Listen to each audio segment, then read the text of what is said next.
Welcome to the Power Network.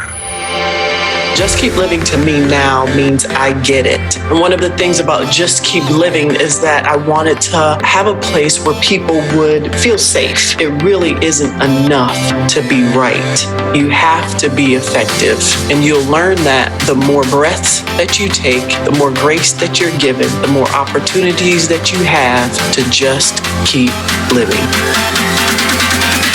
Just Keep Living with Marva Hanks. This is Marva Hanks from Just Keep Living, and I wanted to welcome you into just a peek of a conversation that I get to have with one of my circles of influence, which is the NFL wives. From the majority of our relationship starts back in the 90s. So I've known Melani Ishmael, wife to Rocket Ismail. The last team he played with was the Dallas Cowboys. And Melani and I catch up, talk about where we are on our current projects, how we actually met our husbands. We would see each other at different venues around the country, all sports or entertainment related, for many years. And we've had a great admiration for each other at a distance, and then opportunity allows us to fellowship at conferences. And then here recently, as Merton and I have moved to Dallas, we've had dinner, great dinner conversations with the Ismaels. But if you would take a moment, follow my sister, Melani Ishmael, on any social media platform that you have. She is a wonder and such a humble, beautiful spirit being. And just listening to our conversation with myself, Marva Hanks, and Melani Ishmael. It's great. It's the quarantine. Yeah. It's the pandemic. Yeah. I had to hide. I had to hide from the children. Oh, are they COVID? Do they have COVID now? No. Everybody's COVID free. Okay. We just all, I have three YouTubers in the house right now. So okay. My daughter, my middle, that's her actual job. So she has to do a lot of filming. And my other one, she does a lot of filming and TikTok with her business. And then my niece happens to be here and she's a YouTuber. So we are sharing different parts of the house to find places to record. Okay. So it's a little crazy over here. So I'm in the closet. Entrepreneur. It's a beautiful closet. Entrepreneur. Well, thank you. Well, the good part is my niece, she does this business called Closet Therapy. Okay. Oh my God. So she cleaned out my whole closet and it's almost like empty, but I don't really want to put stuff back in it. So right. I'm writing that down because I may be in need of her. Oh man, I cried like 3 times. She was getting rid of stuff and I didn't know that I was kind of had an attachment to get rid of because my closet started looking like a storage. And she is really good. And I come in here all the time now because it's so peaceful. Mm-hmm. Ooh. It's really cool. It's Closet Therapy. And then how would I find her other than you texting her digits later? Her Zoelle Esperanza. She's a YouTuber, but she's like this Zen master yoga-ish type of personality. Mm-hmm. And she just kind of comes in and I think she probably has a gift for probably some form of therapy. Gotcha. Because she kind of merges the two. She's still young, but she's really good at it. And she just kind of talks you through it. And you find yourself kind of a little weepy as you get rid of stuff in your closet. I'm glad that she's walked you through that first. So you went first and then I'll go because I know I'm in need. We moved. I'm telling you, you won't regret it. I had no idea, like clothes and stuff could you form these attachments to things and you remember stuff. And it was interesting. It was fun. I can recognize it when I go into somebody else's space that they probably have an emotional attachment to whatever, this, that, and the third that I'm looking at. But when it comes to putting that mirror up to me, I'm like, nah, don't do that. I will never go back. I'll tell you that much. Okay. Like now I've started like my whole house. I've started like clearing stuff out and I realized I was a minimalist and I didn't know it. Okay. I like it. I think I'm eclectic. I'm a traditional eclectic, but I'm going to look her up for sure. I'm going to follow up with you. But we talked about Walter And so he's got me doing this podcast. My podcast is called Just Keep Living. Okay. And it's based around that. That's the phrase my dad would tell me all the time. This little brown-eyed girl's got tons of questions, and I want to figure it out and figure it out now, right? And so his words of wisdom to me were just keep living. And now that he's on the other side of the veil of heaven, that's just become more and more clear to me that, you know, the understanding will come, right? With patience and spiritual maturity and understanding and compassion and all of those things. So I have been pushed and prodded in a most loving, gentle way to do the podcast, interviewing friends that I know. Normally, there have been friends that come from out of town, and I'm like, we're going to record. Let's just talk about whatever the topic is. And so when you came to my remembrance via Walter Johnson Jr., and he asked me, how did I know you? I'm like, man, we go back at least 20 years, at least 20 years. And so one of the first times I recall, I have a memory of you, was when we were both involved with Christian Athletes United for Spiritual Empowerment. Wow. Because, right. I remember. Right. Wow, that's a long time. Yeah, and because that was Kadri and Holly, and Chris Carter and Melani, and I don't remember the pastor's name that did it, but I remember visiting to one of the. Yeah, I remember. The chaplain was out of Minnesota at the time. Did you guys even have kids then? I want to say we had to, because I had Ragib, like, I think I got pregnant 3 months after we got married. So we had to have had Ragib at least. Yeah. And so what are your takeaways from that time? I remember that we all had, as Christ followers all throughout the league, what I remember was that it was the best of intentions, I will say that, led by Reggie White, right? Randall Cunningham was involved with that too, to kind of minister to each other outside of the walls of the sports arena, and to really meet need and have accountability set in place, player to player. What was your takeaway or expectation of that time together? Well, I'll say I didn't get a chance to really get deep into it. I was really kind of on the outskirts because we were switching teams at the time. And I remember Reggie I believe he was probably leaving out of Charlotte as we were coming in. And so by the time, you know, we came around, it was kind of dispersing a little bit. Oh, okay. So I didn't have a full immersion. Because I know they had CAUSE and they have PAO and they have these different entities. You know, I think for me, all of them were very necessary. Because when I came in with Ragib into, you know, you say we all the time when we talk about your husband in the league. But when I came the old timers say we. The old timers, we've been doing this journey for a long time in this marriage. It is we. I agree with you. And that's So sometimes people are like, we. I'm like, well, this show feel like we, because I gotta go where we go everywhere we go. Yes, ma'am. So I think that a lot of the organizations, Christian organizations that were available to us at the time, they were very helpful because we moved so much, and you were always looking for some type of community or some type of place where you could kind of connect, because you got to start your friend group all over again, or at least that's what it was like for me.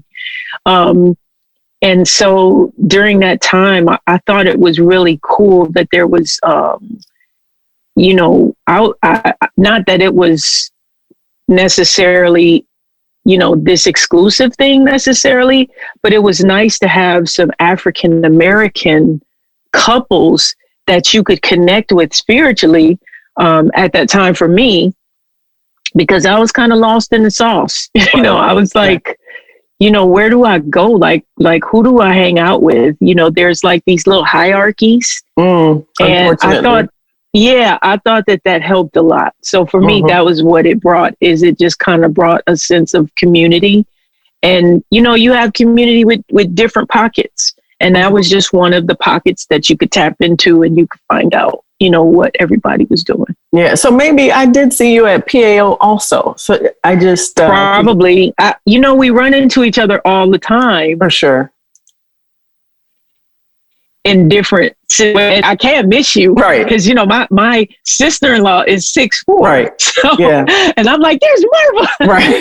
Right. And you're just stunning and beautiful. You just, that's how I look at it. I'm like, I receive Marva. It. And I always look at what you got on. Come on. Because, your clothes and your shoes is always on point. So can't help it. But yeah, so PAO, all of them. We're all very helpful relationally. So yes. for our listeners, you're going to say, where did your journey start with Rocket? So I was in Los Angeles, and I was barbering at the time.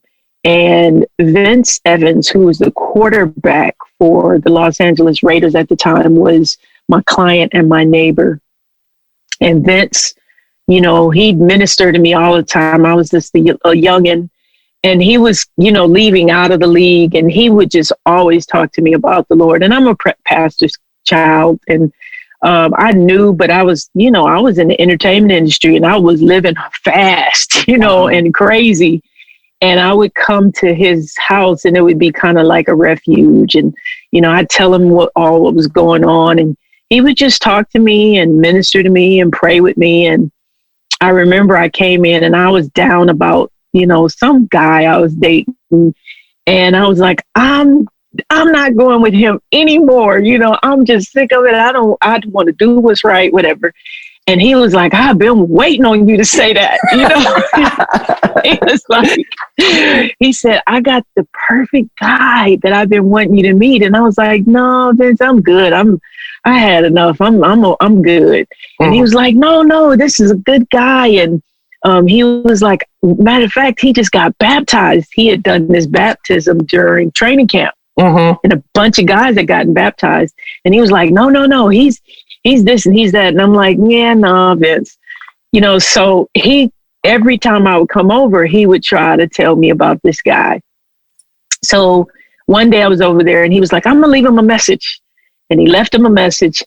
And this went on for a whole year. Never met the guy. I saw one picture of him.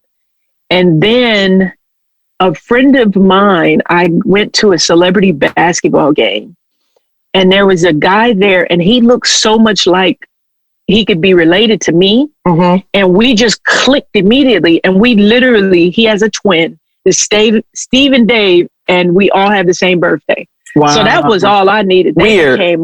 Oh man, it was like we were just connected. And one day, Steve, he had just moved to LA, and he was like, I don't know anybody here. I said, I know everybody. Let's go. And so I would take him all around to meet people. And one day he called me, and he said, I got this commercial. I have to do it at 6:00 in the morning, and I have no spike shoes for running. I'm like, where the heck am I going to find some spike shoes? I don't, and literally Vince popped into my head, and he lived around the corner. And I was like, Vince is one of them old heads. He going to be up at 5 a.m, right, working out.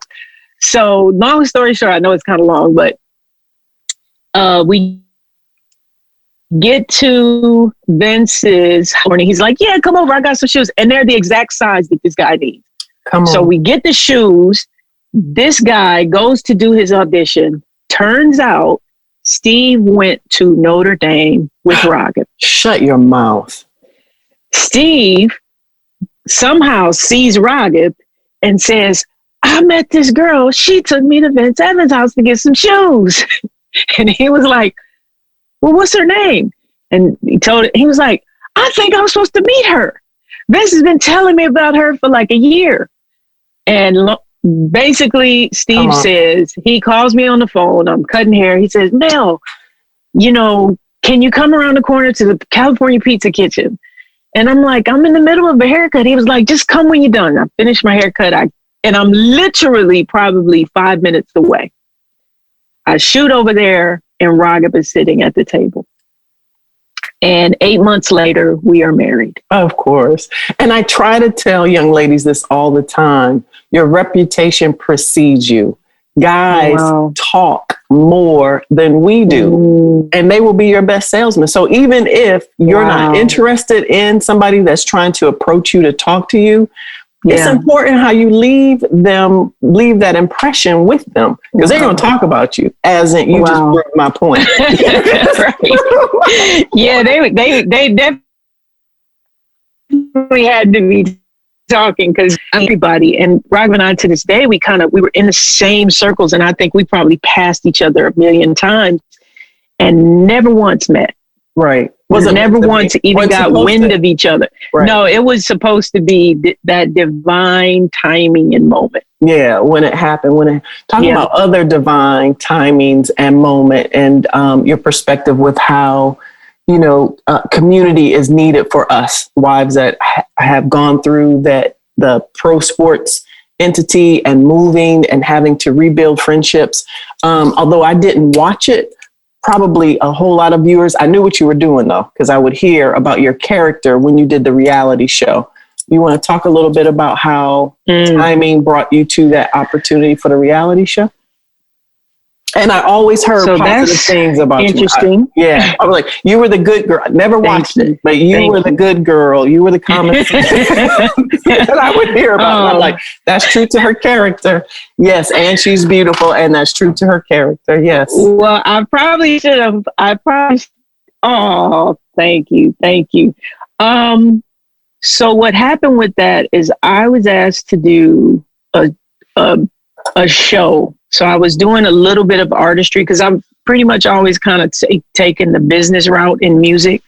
But after my dad died, I had some songs, and somebody convinced me to put them out. So I was like, okay, I'll put it out and see what it does. And somehow somebody do a show behind it. And I was like, I'm not the artist, let them do it. But I ended up having to do a couple shows, and somebody got wind of it within the wives group, and they were like, hey, can you perform when they did a thing where everybody went to the White House. Okay. When Obama and Michelle were in, and they were like, can you perform at this event that we're having around going to the White House? And I was like, okay, I went to that event, and to this day, it was one of the best shows I've ever done. I mean, I don't know if it was just because you got your homies in the crowd, for sure, or the wives. I don't know if they was drinking or what they was doing, but when I tell you, they were like all up on their feet.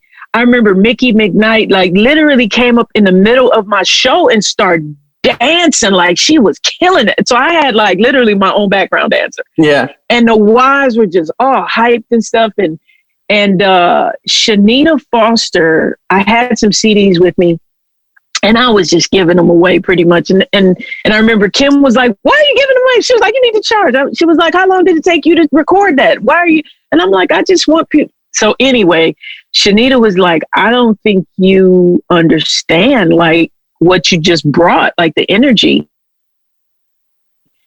And she was like, that was amazing. So from that, Shanita started kind of calling me and saying, well, what are you doing? And, what you doing with this? What you doing with the music? And I'm like, oh, I'm just chilling. And she said, she called me one day and she said, I'm in LA and I'm pitching this show. And if I get it, will you do it? Now in my mind, I'm thinking, ain't no way she don't get no shows. So I was like, yeah, okay. She was like, I'm going to use your name. So and I was like, go ahead, no problem. Well, she called me back 30 minutes later. You're listening to Just Keep Living with Marva Hanks.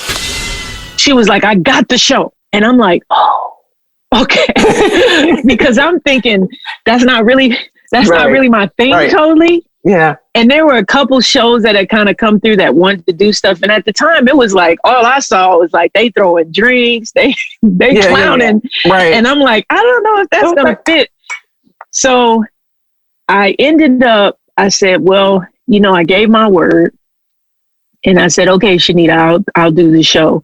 But I remember hanging up the phone and I'm like, Lord, you got to help me because I don't want to embarrass my husband. Come on. Like, I don't want to do anything to embarrass my family. That. Exactly. And I was just like, you know, because sometimes whoever you are, you can still say something crazy. Mm-hmm. You can still be caught in a bad moment. Mm-hmm. So that was like my prayer in that moment. And a week before, about 2 weeks, maybe a week and a half before we start taping, my grandfather died. And the Cunninghams, Felicity is a very good friend of mine. Right. They had an accident that happened. Mm-hmm. I was devastated. Right. Like, I was so fragile. Mm-hmm. So the show started and I just was really not mentally prepared initially. So I was very weepy. It wasn't, I was this big crybaby. Everything went me like, and I didn't know that there's an element to reality shows that it is just sensationalism. And yes. You create this drama. And I don't think I read the memo. So, you know, I'm like, well, what is going on here? You know, are y'all, you know, and I thought they were really serious. Mm-hmm. And some of it definitely was, but it kind of took me a minute to catch on that that is what was kind of like expected a little bit. Mm-hmm. It was very difficult. I'll just say that. It was long hours. I was hungry a lot. Wow. You know, it seemed like wasn't nothing on the set but some alcohol. You know, and I'm sure that helps TV, and I'm not mad at them. Right. But it was hot. It was 104 degrees. You know, I mean, we're filming 4 or 5 scenes in a day, so you're like literally exhausted.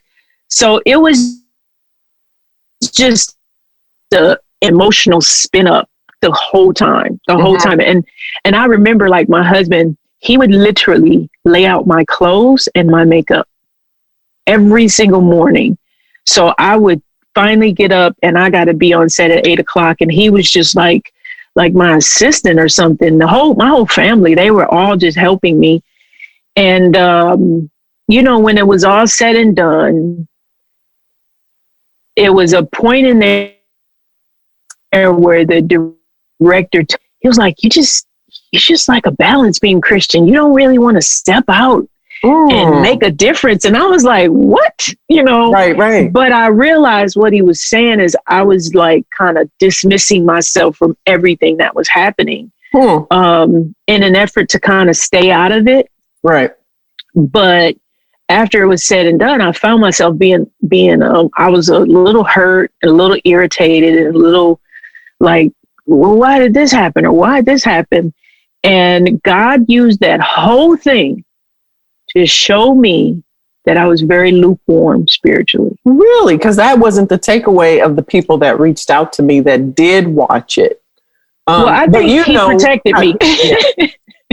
Right. And he protected you and probably protected your legacy. Because I'm telling you, out of all, like, I don't even know the women. I knew you. That they said that, you know, you could tell that she was the one that was the peacemaker, and when he said the balance being Christian, my thought went to stability, but his meaning was that you don't want to have get involved. Right. well, who wants to step into a beehive or hornet's nest? So if you're recognizing it, don't poke it. I get it. Right. So you walk away from that experience, then doing self-reflection, and he's giving you feedback. But I'm telling you now, however many years later, the feedback was positive. But what's most important is, what did you take away on how you wanted to transform how people saw you? I think I'm thankful that people saw me as a peacemaker, because that's very much my personality. Mm-hmm. You know, I think what goes with that personality sometimes is being very sensitive and wanting everybody to get along. And I think that show helped me to grow in that you're not going to always find these perfect situations, and sometimes they will require you to not be afraid of the confrontation that goes with it. Mm-hmm. And everybody's not going to like you. And those were like major things that that situation imparted to me. It made me more, what it did is it made me more honest. So along with being a peacemaker, if you will, sometimes that comes off like you're fair weather or that you're playing both sides. And I think the show, it really helped me to see like what that balance really is. So from that experience, we both live in Dallas now.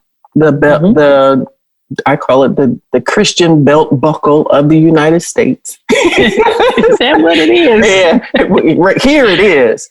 Right. So how are you taking those tools that you developed on that show into communicating and getting involved with the current narrative of racial reconciliation? We're polarized politically. You know, you can take off you can take a little appetizer bite, you can take off as much as you want to, but how is that equipping you now to still be truthful to how God created you with being a peacemaker, girl, with where we live? It was hard. It was hard. I have a show that I was doing it all last year, every single Friday. Okay. And during the political part of it, my spirit just got very heavy and sad and vexed, because I saw so much abuse from both sides, you know, and, you know, I kept trying to pull the two together. And the more I tried to do that, the more backlash of, we not trying to hear that. No, we ready to be mad, and we going to be mad, and it's what it is. So, you know, I realized even in that sometimes the truth of the matter is that you have to allow people to be where they are. If they're angry, you allow them to be angry. If they're not angry and they might, you know, feel indifferent, you may not like it, but you have to allow them to just as well be indifferent. If, you know, God allows us to be all of it, hot, cold, lukewarm. We all got a choice. Yes. So in this fight, we all have a choice in what position we want to take. And as it was all going on, I kept saying the same thing. I said, Lord, just help me to be on the right side. You know, help me to be on the righteous side. Wherever you are is where I want to be in all of it. And if I'm rejected, I just have to deal with that. Yeah. You know, if I lose friends, it hurts but I have to deal with it, because I think one of the problems was in all of it is that we can't see each other's heart. Right. We can see what the person's saying. We can see the skin color. We can see what we think somebody's saying. We can see the political affiliation, but only God knows the heart. Right. So in my assessment of anybody and whatever they were saying or not saying, I knew I didn't know their heart. And so I just said, Lord, help me just to be on the side that you're on, and let the chips fall where they may. And because ultimately God is, I'm called to souls. Yeah. I'm not called to black, to white, to Republican, to Democrat. That's a tough place to be nowadays. It is. But I'm called to souls, and at whatever time, if the Lord tells me to go left or go right, I'm going. Yeah. And I can't worry about what people think. Every time I connect with you and talk with you, I find that we have more and more in common on our basic philosophies. Like you say, we've been in circles time and time and time again, but it wasn't until coming here that I've been intentional to get to, have fellowship with you and Rocket, to find out your heart and the secret to your longevity, right? And surviving this sports life, are all of those things, which is just humility, right? Putting humility at play and leaving the consequences up to the Father. He's the just and righteous judge. So who are we? Yeah, I'm a firm believer in taking that stance that there is a soul in front of me right now, Father. How do you want me to come alongside what you've been doing in their life? So to release that, Man. I also wanted you to tell us more about your projects, your current projects that you're working on. So right now, I decided I still have the show. So I did an impromptu show. Typically it's every Friday, but I wanted to take a break so I could kind of revamp it, rebrand it, see what I wanted to do different. I still have Live with Melani, and we've been doing it on Instagram, but I'm thinking that I want to shift into, more platforms with it. That's number one. And then I decided to do a music course, to offer a music course. So I have been basically in my closet up against a board, and I just hit 30 years that I've been in this field of music, entertainment, film. I've done so many different things. And I thought about, what if somebody paid me, let's say $1 for every year, and I'm just pouring out, I'm sharing all the lessons that I've learned. I'm sharing, as hard as it was, I spent a lot of money to remain in this business. And I don't want people to go through some of the same things I went through. Absolutely. So it's simply a way to say, hey, but it's teaching, but it's also encouraging creatives, because I deal with a lot of creatives, and I know it's like football. You have the gift, but so much of it is up here. When you get to a certain level in anything, you realize it's a mental game.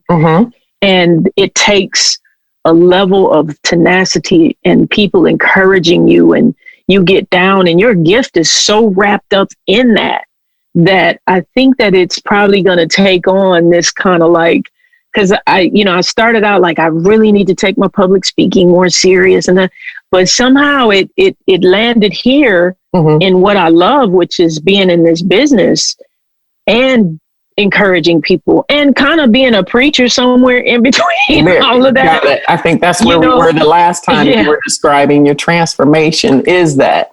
And I find that, I have found that I have become a groupie of creatives. I never ever considered myself a creative, not musically inclined at all. Sports is still my thing. But also an encourager, right? And taking those gifts of coaching and encouragement. And I too come from a church background. We can't leave that alone. We want to bring that into the gumbo mix of who we are. It was such a pleasure. I know it was such a pleasure to meet your mom when I came here. And I met your mom when I reconnected down here in Dallas before I connected with you. Oh, sure did. So that's crazy. I didn't realize God is in the mix of all of that. I did not realize that you had lost your father, or that he was a pastor. So how have you gone through? You don't know this, but I just lost my brother 2 days after Christmas. And so now I am the last surviving of my siblings.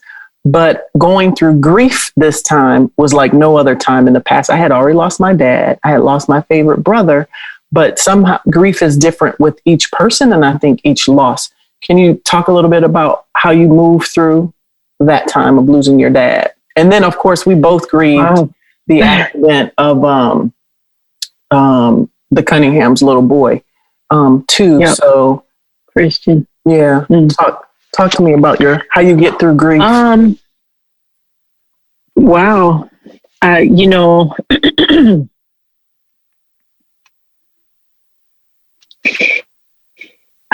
well, for me, it's like it feels like that wound that you think it's healed, and then you have these moments, and you can go periods where you don't really think about it's not really up front, and then there are times that it's just like right there, and it feels very fresh.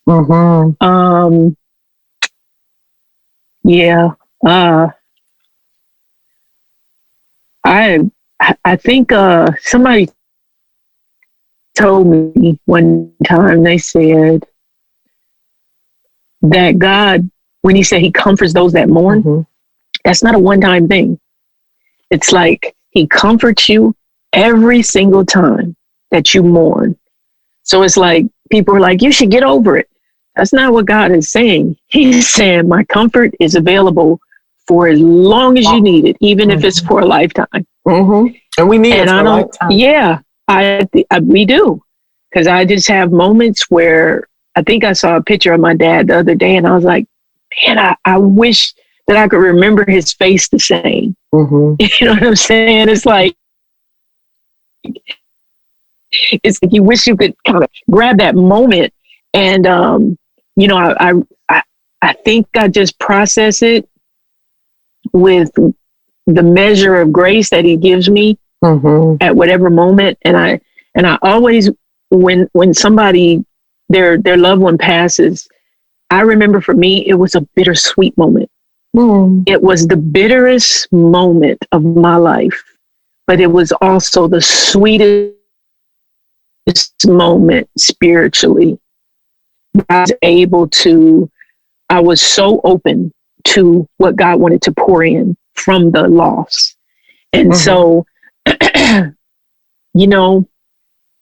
lot of things like opened up after my dad died. And I was just like, I remember reading the scripture when King Uzziah died, then I saw the Lord. And it's like when my dad died, I saw the Lord in a lot of areas of my life. Right. I took things with him that I was struggling with, like every generation, and I feel like we're fighting for our children. Where we're like, okay, I gotta conquer this. I gotta take this with me. So when I'm gone, that's one thing that you're not gonna deal with. I love it. You're gonna deal with some stuff, right? But that thing, I'm fighting tooth and nail to take it into the grave, and it's gonna stay there. But I'm going on with the Father. Right. You know what I'm saying? So that's how I saw what He did for me. I feel like His battle on this earth and His battle before He passed was, I'm taking this with me. So my children are gonna see some things after I'm gone. Yeah.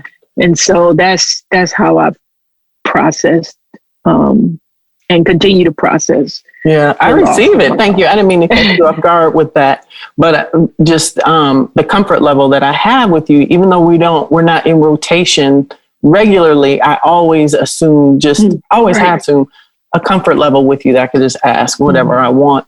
And I know this won't be our last time on our interview together. Is my desire you start, coming alongside the Potatron Network family. Yeah. And we'll do more of this, but I just wanted to connect with you, sis. I love you and Rocket. Thank you. And I know we're in quarantine lockdown, but as soon as we open up, man, because y'all be eating at y'all house. We came out, I was like, these are not hors d'oeuvres. Straight up food. But how about we gonna put Miss Faith to work, and we gonna let her. Oh, she would. Let me tell you, she would love it. Yeah, she would absolutely love it. So shout out to my mama. You heard it. Yeah, get her on ready. Marva says you gotta come and cook. She would love to. She'll be here in a month, and I'm praying that we get out of this quarantine too. Yeah. So I would love it. I loved the time that you could give me today. Thanks for working through the technical challenges, child. Oh, that might have been on my end because y'all are professional over there at Potatron. So I need to see what y'all doing over there. You will, Mel. I love you. God bless you. I love you too. And how can we find you? Our listeners, we're going to find you live Live with Melani, but you can find me on any social media under Melani Ishmael, MELANI ISMAIL. You can find me. Okay. I'm out there. I'm in these streets. All right, grace and peace. I love you too. Grace and peace. Bye. Everyone at some point in their lives will have to settle the matter of disappointment, whether in people or circumstances. Choose to receive His grace to influence your next step. Just keep living with Marva Hanks. Sign up and be a part of the team. Be a Potatron at Potatron.com. Thank you for listening to Potatron.